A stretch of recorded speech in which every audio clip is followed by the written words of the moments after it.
Pertanyaan, apakah pembangunan permukiman, kemudian depot atau warung, dan SPBU di kawasan pengembangan pendidikan atau di kawasan yang di RT RW maupun RDTRK merupakan kawasan pengembangan pendidikan termasuk kategori pelanggaran tata ruang? Berikan penjelasan.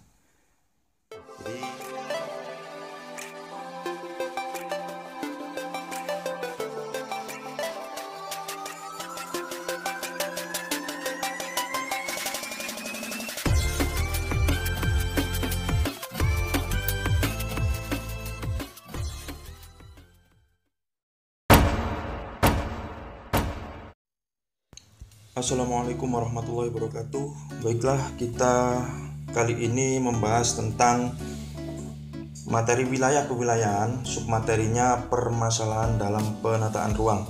Ini materi kelas 12 SMA sederajat ya, SMA maupun MA. Permasalahan tata ruang ini bisa langsung kita sampaikan kepada peserta didik. Apa saja yang menjadi permasalahan ketika penataan ruang? Banyak sumber ini ya, sebagai contoh sikap sosial masyarakat terhadap pembangunan. Ada kalanya masyarakat itu sulit sekali untuk menerima pembangunan baru. Sebagai contoh, proyek jalan tol Trans Jawa itu kan harus membebaskan banyak lahan ya. Itu juga harus didukung oleh sikap sosial masyarakat yang mendukung pembangunan. Kalau tidak didukung oleh sikap sosial yang mau menerima, maka akan menjadi sebuah permasalahan bagi tata ruang. Yang kedua, alih fungsi lahan. Jelas ketika terjadi pembangunan akan terjadi alih fungsi lahan. Mungkin yang dulunya hutan kota kini menjadi mall atau menjadi pusat perbelanjaan atau menjadi kawasan wisata dan sebagainya. Yang ketiga, kebijakan politik. Kebijakan politik ini bisa jadi sedikit dipaksakan ya kondisinya ketika melakukan pembangunan. Yang keempat, menurunnya luas kawasan berfungsi lindung. Ini juga masih berkaitan dengan alih fungsi lahan. Yang kelima, pengembangan tak sesuai peruntukan. Artinya di setiap wilayah, minimal tingkat kabupaten kota itu pasti memiliki rencana tata ruang wilayah, di mana dalam dokumen tersebut pasti ada perencanaan tata ruang dengan lokasi-lokasi tertentu yang akan dikembangkan untuk pengembangan tertentu juga. Misalkan kawasan A untuk pendidikan, artinya di kawasan A itu memang dikumpulkan untuk pusat pendidikan. Kawasan B untuk pusat aktivitas industri dan seterusnya. Tapi kalau tidak sesuai peruntukan, maka dapat dipastikan ini akan jadi masalah. Misal kawasan hutan kota digunakan untuk wisata atau digunakan untuk jalan raya. Nah, ini kan sudah masuk kategori permasalahan juga. Yang selanjutnya, penurunan kualitas lingkungan hidup. Ini juga berkaitan dengan alih fungsi lahan. Kalau alih fungsi lahannya terjadi, kawasan lindung juga berkurang. Kalau kawasan lindung berkurang, pasti penurunan kualitas lingkungan hidup juga pasti terjadi. Ini contoh apabila kita menyampaikan secara langsung kepada peserta didik. Namun ada cara lain yang lebih baik, yakni mengajak peserta didik untuk beraktivitas. Jadi kita munculkan ilustrasi maupun narasi seperti berikut ini. Yang kita tampilkan ya narasinya. Pembangunan mal akan dilakukan di kawasan hutan kota.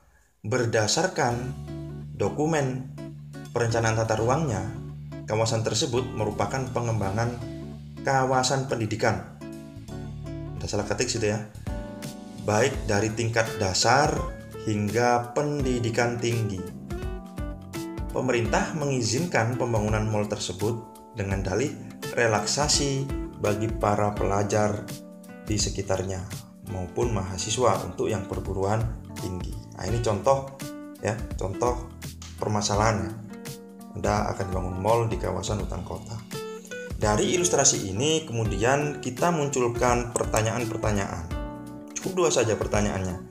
Pertama, jelaskan minimal 2 faktor yang menyebabkan permasalahan tata ruang berdasarkan narasi yang disajikan itu. Yang kedua, prediksi minimal 2 masalah yang muncul berdasarkan narasi di atas. Ini banyak ya, jawabannya sangat mudah, saya yakin siapapun bisa menjawabnya.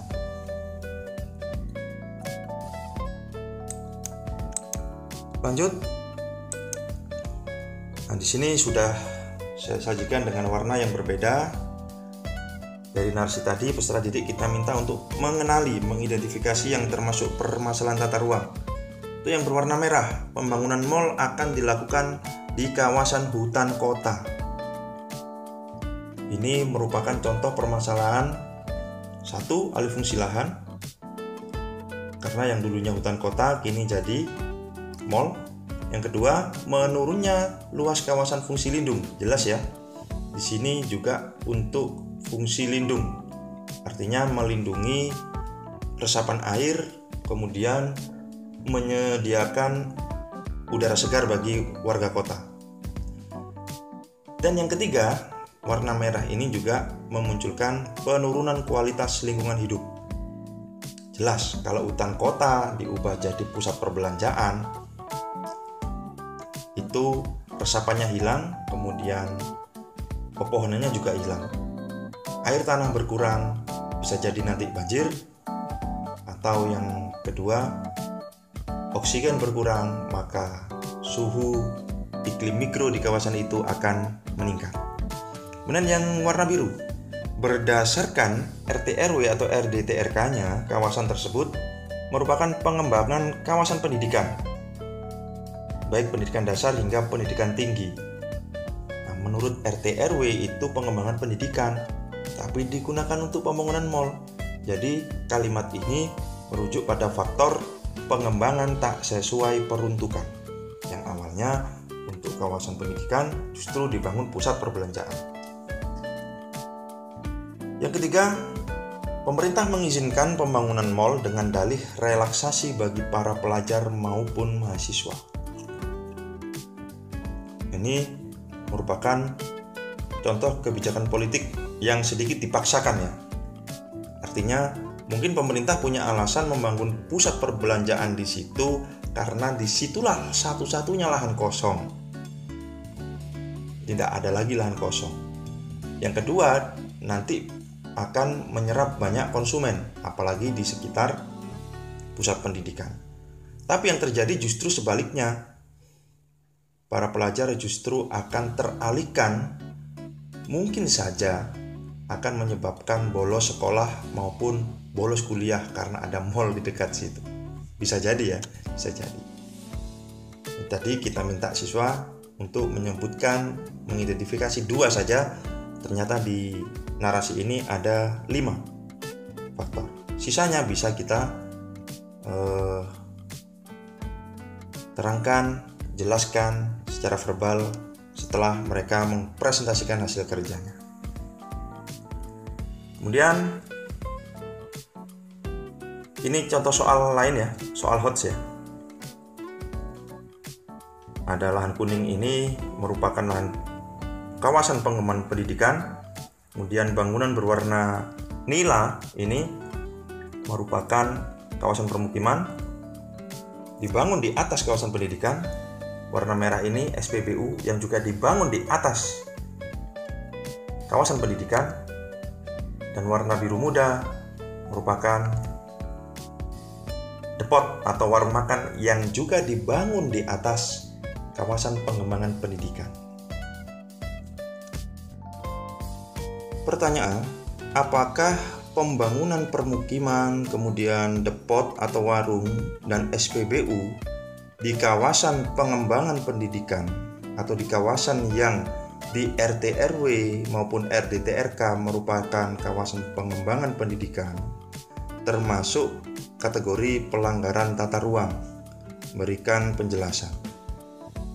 Jadi Sebenarnya kalau kita ngomong ini pelanggaran, bukan ya, karena permukiman, depot, warung maupun SPBU itu merupakan sebuah aktivitas penunjang bagi pengembangan pendidikan.